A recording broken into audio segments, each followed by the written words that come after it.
Mongolia. It's a land of freezing winters, hot summers, endless steppe and abrupt mountain ranges. It has wide open spaces. I was lucky to call this amazing country home for 5 months as a volunteer with WWF Mongolia. While working with the WWF in the Hoft field office near the Russian and Chinese borders, I went on field trips across the western region. It's mostly arid with snow-capped mountains, but there are also springs and great lakes teeming with birdlife and fish that create a dynamic natural habitat for wildlife. On short excursions, we would lay camera traps in the mountains to look for ibex. We would head back to the sites to collect the photographic footage, often with pleasant surprises. We traveled onto the steppe near the dune belt to explore the drier regions of Mongolia in search of saiga antelope and white-tailed gazelle. These types of areas are particularly interesting, as they are the first to be affected by climate change and noticeable desertification, and they can tell us a lot about future battles we face regarding global warming. We also drove up into the mountains, such as Jagaland, to observe the wildlife living at higher altitudes. Mongolian drivers need to be skilled to access the roughest of places and navigate through vast swathes of territory where roads are either in terrible condition or non-existent. It was fascinating meeting local people who are at the front lines of the human-wildlife conflict. Mongolia is probably one of the few places left in the world where many humans still live the same, relatively nomadic life they did 200 years ago.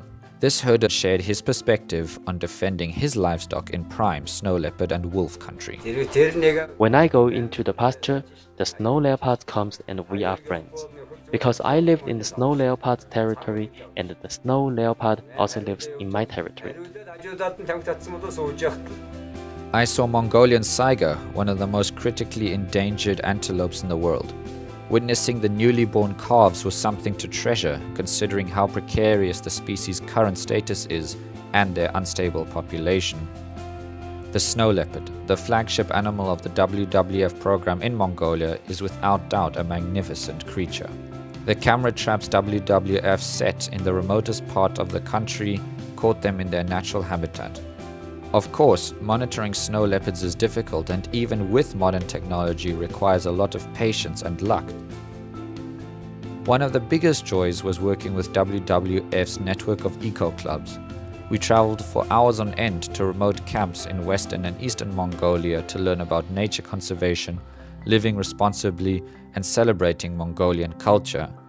The excitement these youngsters have for their surroundings and the perspectives of their unique upbringing are truly fascinating to observe. And of course, kids being kids, there was always plenty of time for fun. As a communications officer, I wrote articles in English, made comics, took tons of pictures and made short videos to show what WWF is doing in Mongolia.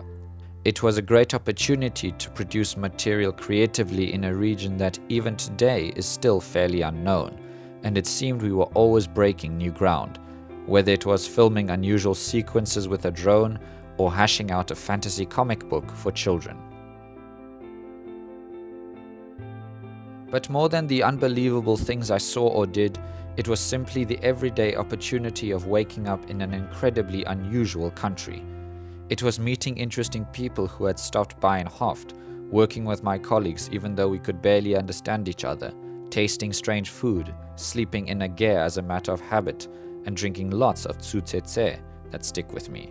This is what I take from my volunteership in Mongolia, and the experience I had will stay with me for a lifetime.